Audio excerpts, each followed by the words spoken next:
Gertrude que j'adore.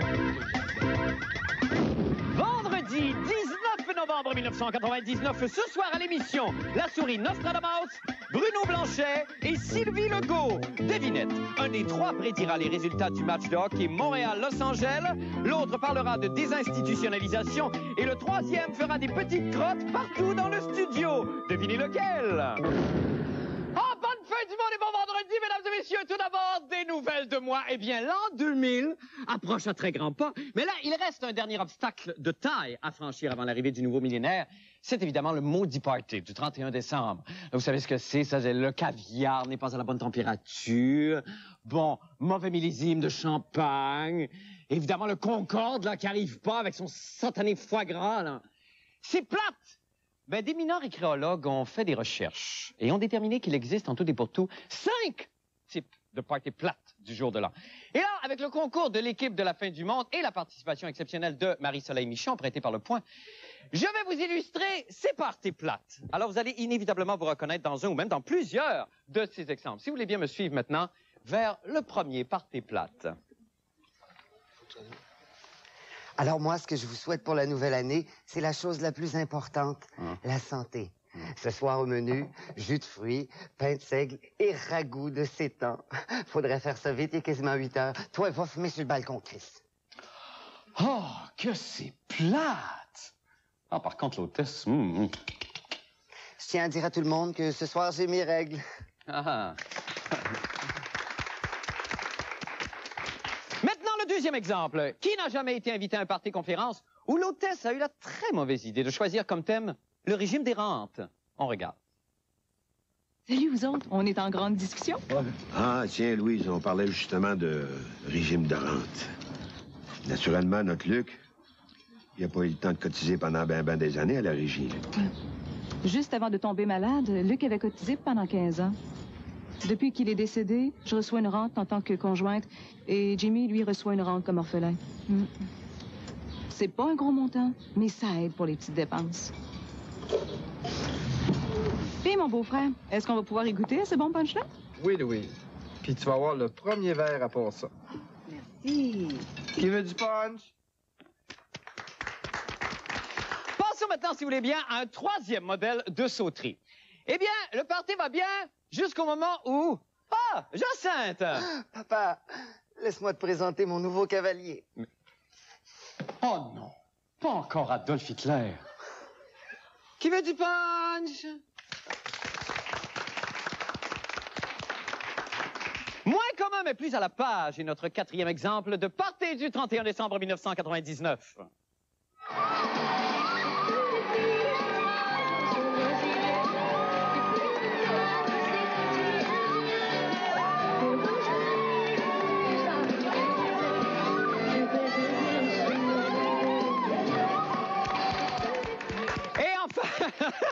Et enfin, qui n'a pas vécu un party semblable à notre cinquième exemple?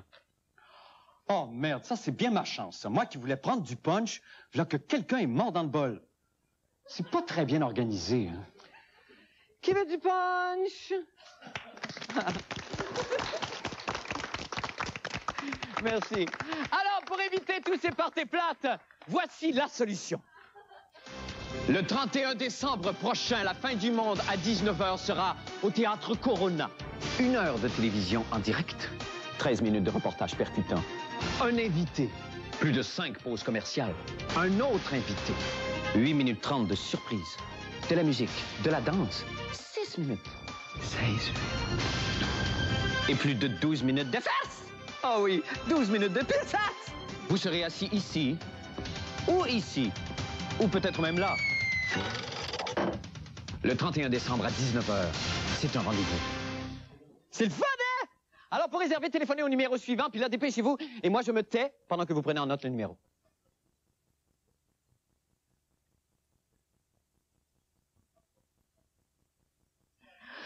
Maintenant, pour les nouvelles de la fin du monde, eh bien, voici venu le moment que vous attendiez tous avec impatience. Celui où le journaliste vedette mystère descend le grand escalier de la fin du monde. On y va!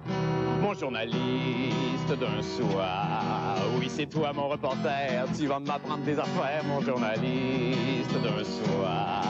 Au Canada, en Turquie, tu démasqueras les ennemis, mon journaliste À moi! Mais Dieu de Dieu Seigneur, c'est la comédienne improvisatrice et lacrymale, Sylvie Legault. Sylvie, bonsoir. Bonsoir. Bienvenue à la fin du monde, Sylvie. toi Dans l'état aussi. où vous êtes, là, c'est très gentil d'être venu nous voir. Ah, j'ai pas pu faire autrement. Ben non, je sais bien. Écoutez, je vais d'abord présenter votre reportage et après on va pouvoir s'entretenir sur... Eh, Seigneur, reposez-la bien.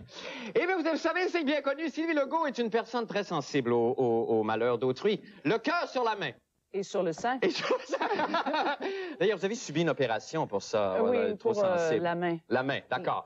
Elle est trop bonne, vraiment. Tellement qu'on devrait l'enfermer pour ça. Mais heureusement, ou malheureusement, le temps est à la quoi? À la désinstitutionnalisation. Et à ça aussi, Sylvie Legault est excessivement sensible. C'est pourquoi elle s'est intéressée à ce sujet dans le reportage qui suit, qu'on regarde à l'instant, et après on converse. Yeah!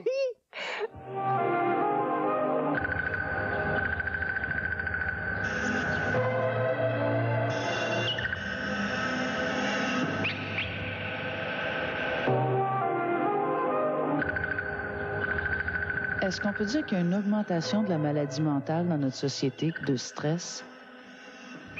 Je pourrais pas dire s'il y a une augmentation de maladies mentales, mais ce que je peux affirmer, c'est que on accueille de plus en plus de personnes avec une maladie mentale à la Maison du Père. Si vous prenez l'ensemble des malades mentaux au total, quand on regarde dans la violence dans notre société, là, ça compte juste pour 1%. Est-ce qu'on peut dire que les désinstitutionnalisés sont dangereux pour la société? Absolument pas. Absolument pas. C'est pas un problème de danger. Finalement, c'est que la personne, ayant vécu pendant de nombreuses années en milieu ultra structuré, quand elle se retrouve toute seule dans la société, bon, elle se trouve désorganisée. Il y a encore beaucoup trop de malades qui errent dans les rues. Et ça, c'est le vérificateur général qui l'avait dit il y a quelques années. Quand on a voulu et poussé à fermer des lits dans les hôpitaux psychiatriques, on n'a pas mis dans la communauté les ressources pour soutenir ça. Et c'est sûr que le manque de ressources est flagrant. Surtout en accompagnement et en hébergement.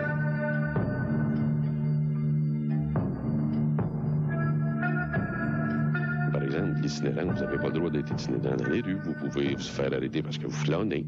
Vous pouvez vous faire arrêter parce que vous criez à 3 heures du matin dans la rue. Ça ne veut pas dire qu'ils sont dangereux, mais ils ne sont pas supposés de faire ça. Donc, ils se retrouvent nécessairement soit à la cour municipale. Bon, ben là, vous mettez tout le processus judiciaire en cause. Et à ce moment-là, s'il n'y a pas de traitement puis qu'il les relâche, ben une semaine après, il l'arrête encore à nouveau. Ce qui est étonnant et le malheur, c'est que ces gens-là se retrouvant dans la rue, on a pensé qu'on a sauvé de l'argent, sauf que comme ils se retrouvent dans la rue, maintenant, ils se retrouvent dans le système judiciaire. Au lieu de payer en santé, on paie en justice maintenant. Et même à Boston, où c'est là que ça a commencé, la grande folie de ressortir les gens des hôpitaux, il y a une étude qui les ont suivis pendant 20 ans et qui démontre très bien que quand les ressources ne sont pas dans la communauté, ça coûte pas moins cher, ça coûte le même prix, sauf qu'au lieu que ce soit la santé qui paye, c'est la justice qui paye. Et là-dessus, on revient avec Sylvie Legault. Bravo, Sylvie, pour votre reportage. Avant qu'on en parle, parce que quand même, c'est un sujet assez grave et on n'a pas beaucoup de temps, laissez-moi juste vous offrir un petit cadeau. C'est 2 boucles d'oreilles avec face de Madame Paul, là, collées sur un miroir et fleur chéchée en dessous. Des boucles d'oreilles. Des boucles d'oreilles, de la bijouterie. Je pourrais en offrir une à Claude Fafard, qui était le caméraman, monteur et super intéressant. Et encore intéressant. une fois, dont on fait l'éloge encore une fois cette semaine. Oui. Bon, Sylvie, quand le docteur Lamontagne parle de ressources, il parle, est-ce que c'est exclusivement d'hébergement? D'hébergement, de suivi d'aide, d'accompagnement, même de médicamentation. J'ai eu des informations, il y en a qui disent leur carte d'assurance maladie dans des bars, qui la laissent là, ils se font donner 50$, puis après ça, ils oublient complètement dans quel bar qu'ils l'ont laissé. Fait qu'après ça, quand ils vont chercher les médicaments, c'est... Évidemment, ils sont pas comme... Mais est-ce qu'il y a absolument aucun suivi? Ces gens-là, est-ce que ces gens-là, par exemple... Non, il y a un suivi à la maison, par exemple, à la Maison du Père, d'autres places, mais il manque de place. Écoute, tout ce qu'ils ont récupéré de sous en sauvant les lits des hôpitaux, ils l'ont pas réinjecté dans la société. Fait que... Et cet argent-là, ça, c'est un problème ici, foncièrement québécois, ça? Ah, mais il paraît qu'aux États-Unis, c'est pire. On m'a dit qu'on donnait un ticket de métro à ces gens-là, puis on dit, gars, va faire un tour à New York. Bon, c'est bien. Ici, on est quand même bien, parce qu'il y a quand même on a vu qu'il y a des cartons, tout ça, dans les garages. Oui, on peut s'installer au moins, là. c'est ça. Est-ce que les gens comme la Maison du Père, est-ce que ces gens-là, les organismes se parlent entre eux et peuvent faire, après, une action concertée pour aider ces gens-là, ou ça existe absolument pas? Ils concertent, entre autres, avec l'UPS, qui est une urgence de psychomalade, là. Ça veut dire que quelqu'un est en train de faire une crise imminente, là, comme toi, tu es en train de péter un plomb, on appelle l'UPS, et les autres, ils ont les recours légaux pour t'embarquer tout de suite, t'amener à l'hôpital, puis... OK. Ce qui n'est pas le cas des policiers. C'est pas tous les policiers qui, des fois aussi, sont amenés sur les lieux pour intervenir et qui n'ont pas la formation nécessaire pour intervenir. Ben non. Ils ont une formation de police. Oui, c'est ça. Bon, ben merci, Sylvie. C'est tout le temps qu'on a. Merci pour le reportage. Ce que je veux dire, c'est que les malades mentaux sont moins dangereux que des hommes violents, par exemple, qui battent leurs femmes, tu sais. Et peut-être que la violence conjugale pourrait être considérée comme une maladie mentale. OK. Ben on va se pencher là-dessus. Merci infiniment, Sylvie Lecourt. Et bonne convalescence. Hey, merci. Merci. Nous allons faire une petite pause et nous revenons avec les conseils de Bruno Blanchet. Restez avec nous.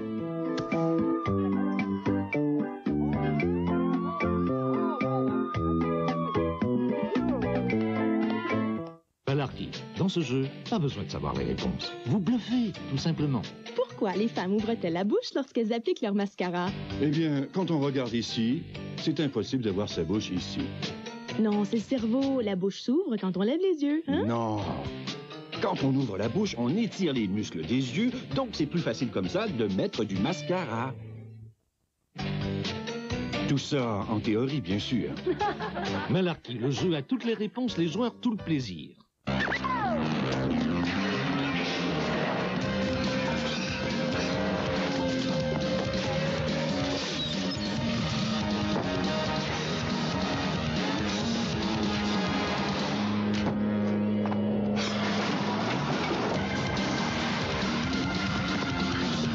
Si vous quittez le propriétaire de Grande Dame, n'oubliez surtout pas de lui rendre le double de ses clés. La Grande Dame de Pontiac, la passion de conduire. Qu'est-ce que vous aimez le plus faire avec vos enfants? Toutes les fins de semaine, on se lance le frisbee, parce que je peux encore lancer le frisbee. Alors, ils s'entraînent à courir. Puis sans qu'ils se rendent compte, ils s'entraînent à devenir ailiers au football, parce que je les fais courir dans une direction différente.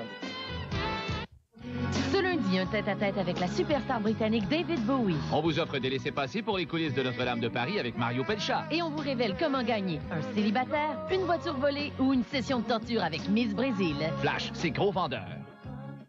C'est l'arrivée de la neige au Club Chaussures. Et le bottillon qu'Isabelle chausse en ce moment, ça va sortir très rapidement. Il y a une bonne raison pour ça. C'est que c'est un cuir véritable et ailleurs, vous allez payer jusqu'à 69,99 $, alors qu'ici, au Club Chaussures, c'est 39,99 $ que vous aurez à payer. Et pour les hommes, on a aussi des bottillons à cuir véritable qui étaient à 69,99 $ et maintenant, 29,99 $. C'est près de 60 % de réduction. Tout ça au Club Chaussures. Laval, Brossard, Boucherville, Saint-Jean et Saint-Jérôme. Dès 1890, M. Schneider utilisait les meilleures coupes de viande, puis les faisait vieillir à la perfection. Ensuite, il les épissait soigneusement et les faisait rôtir lentement de 3 à 4 heures pour permettre à la viande d'atteindre sa pleine saveur.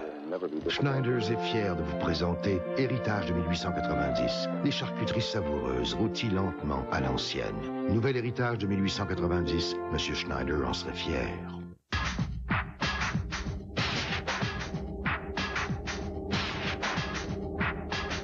Depuis toujours, François rêve d'appartenir à l'élite. Pour réussir sur le marché du travail, il s'est inscrit au bon collège d'informatique, le collège Delta.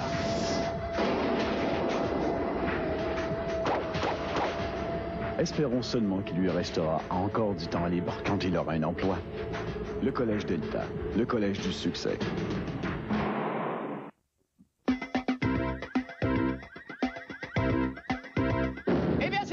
Qui dit vendredi dit la chronique Quoi ne pas faire en fin de semaine avec Bruno Blanchet.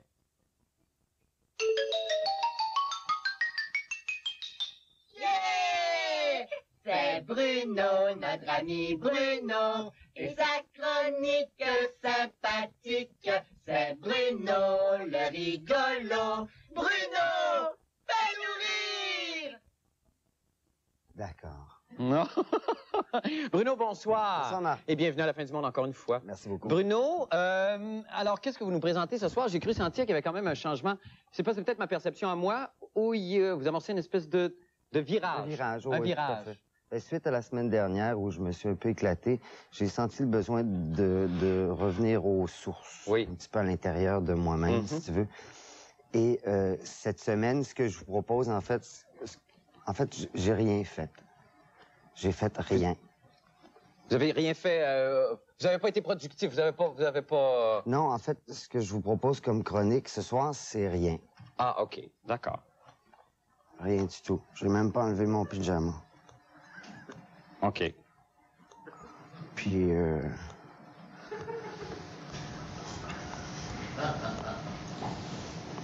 on peut l'écouter, peut-être? Écoutons le rien.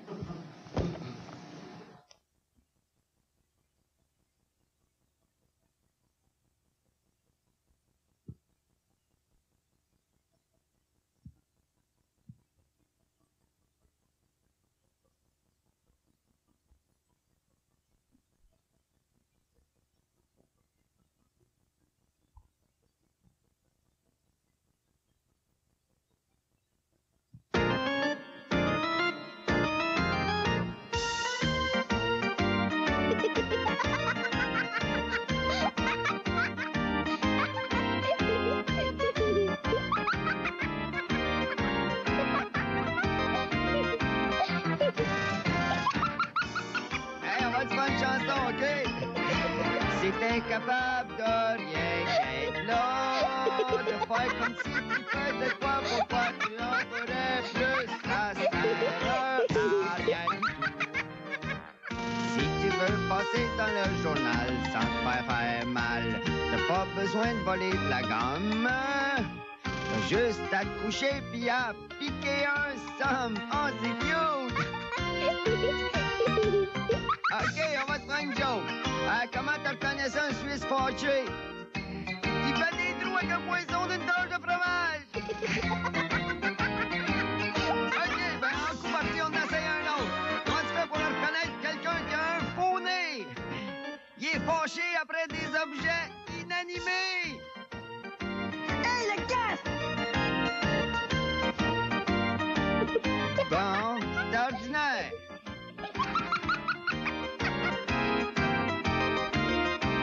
OK, d'abord, comment on fait pour s'allumer une cigarette dans le micro-ondes? On se rentre la tête dedans, mais il faut que ta smoke soit à l'envers dans la bouche. Ah non, ça c'est de mauvais goût. OK, mets la danseuse. Non, c'est pas bon. Mets la guerre. Pas la guerre. Pas la guerre. Mets un accident de char. Ah non, mets des réfugiés. Ah, je laisse faire. Mets donc lui.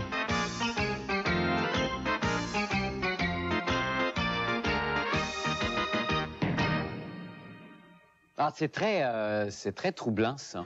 C'est difficile de rien faire. C'est très difficile de rien faire quand on est un hyperactif comme vous jusqu'au début de la semaine. Merci. Ça a dû être une épreuve. Merci infiniment, Bruno, de vivre ça avec nous. Merci beaucoup, Bruno. Et bon week-end. Vous allez vous reposer en fin de semaine? Oui, beaucoup. OK. Bon week-end. Merci beaucoup, Bruno. Nous allons faire une petite pause et nous revenons avec les sports et M. Paul-Aude. Restez avec nous.